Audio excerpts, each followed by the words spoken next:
അന്താരാഷ്ട്ര നിലവാരമുള്ള മെഡിക്കൽ വിദ്യാഭ്യാസ ഗവേഷണ കേന്ദ്രമാണ് എയിംസ് എന്ന ചുരുക്കപ്പേരിൽ അറിയപ്പെടുന്ന all India institute of medical sciences. 1956-ൽ ജവഹർലാൽ നെഹ്റു പ്രധാനമന്ത്രിയായിരുന്ന സമയത്താണ് ഡൽഹിയിൽ ആദ്യത്തെ എയിംസ് ആരംഭിച്ചത്. ഇപ്പോൾ നമ്മുടെ രാജ്യത്ത് 24 എയിംസ് സ്ഥാപനങ്ങളാണുള്ളത്. പ്രധാനമന്ത്രി മോദിയുടെ ഭരണകാലത്തു തന്നെ 30 സ്ഥാപനങ്ങളായി അത് ഉയരും എന്നാണ് റിപ്പോർട്ട്. അതായത് 6 സ്ഥാപനങ്ങൾക്ക് കൂടി അംഗീകാരം ഉടനെ ലഭിക്കുമെന്ന് അർത്ഥം. അതിലൊന്ന് കേരളത്തിലായിരിക്കുമെന്ന് കരുതുന്നവരുണ്ട്. പതിറ്റാണ്ടുകളായി കേരളം എയിംസ് സ്ഥാപനം ആഗ്രഹിക്കുകയും ചോദിക്കുകയും പ്രതീക്ഷിക്കുകയും ചെയ്തുകൊണ്ടിരിക്കുകയാണ്. കേരളത്തിനൊരു എയിംസ് സ്ഥാപനം അർഹതപ്പെട്ടതാണ്. കേരളത്തിൻ്റെ ഉയർന്ന സാക്ഷരതയും മെഡിക്കൽ വിദ്യാഭ്യാസ രംഗത്തെ മികവും അത് ആവശ്യപ്പെടുന്നു. കേരളത്തിൻ്റെ ആരോഗ്യ മേഖല അമേരിക്കയ്ക്ക് തുല്യമാണെന്നൊക്കെയാണ് പറയാറുള്ളത്.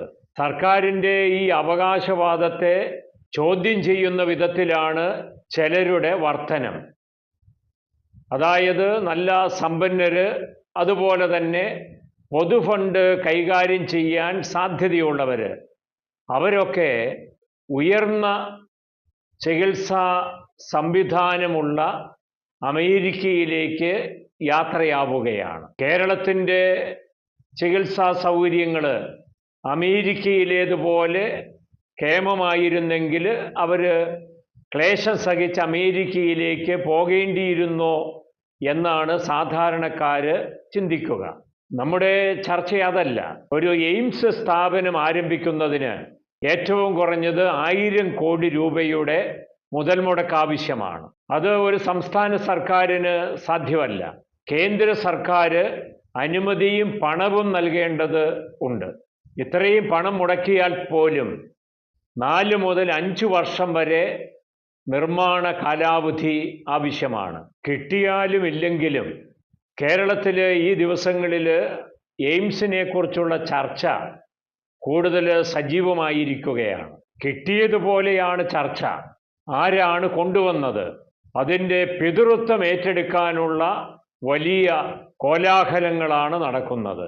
എൻ്റെ നിയോജക മണ്ഡലത്തിൽ വേണം, എൻ്റെ പാർലമെൻറ്റ് മണ്ഡലത്തിൽ വേണം, എൻ്റെ ഭരണകാലത്ത് വേണം, എൻ്റെ രാഷ്ട്രീയ പാർട്ടി ആയിരിക്കണം അത് കൊണ്ടുവന്നത്. ഇങ്ങനെയുള്ള കാര്യങ്ങളെക്കുറിച്ചാണ് ചർച്ചകൾ. ചർച്ചയല്ലാതെ കാര്യം സാധിക്കാൻ കേരളത്തിലെ കേമന്മാരെന്ന് പൊതുവെ കരുതപ്പെടുന്ന രാഷ്ട്രീയ നേതാക്കന്മാർക്ക് നാളിതുവരെ സാധിച്ചിട്ടില്ല. കേരളവും കേന്ദ്രവും ഒരേ പാർട്ടി തന്നെ ഭരിച്ചിരുന്ന കാലത്തെക്കുറിച്ചാണ് ഈ പറയുന്നത്. കേരളത്തിലൊരു എയിംസ് സ്ഥാപനമുണ്ടായാൽ നമ്മുടെ ആരോഗ്യ മേഖല വലിയ തോതിൽ മെച്ചപ്പെടും. മെഡിക്കൽ വിദ്യാഭ്യാസവും മെഡിക്കൽ ഗവേഷണവും ഇവിടെ മറ്റ് ഏത് സ്ഥാപനങ്ങളിൽ ഉണ്ടാകുന്നതിനേക്കാൾ ഭേദപ്പെട്ട നിലയിൽ ഉണ്ടാകും. സാധാരണ മനുഷ്യർക്ക് ആര് കൊണ്ടുവന്നു എന്നുള്ളത് പ്രശ്നമല്ല.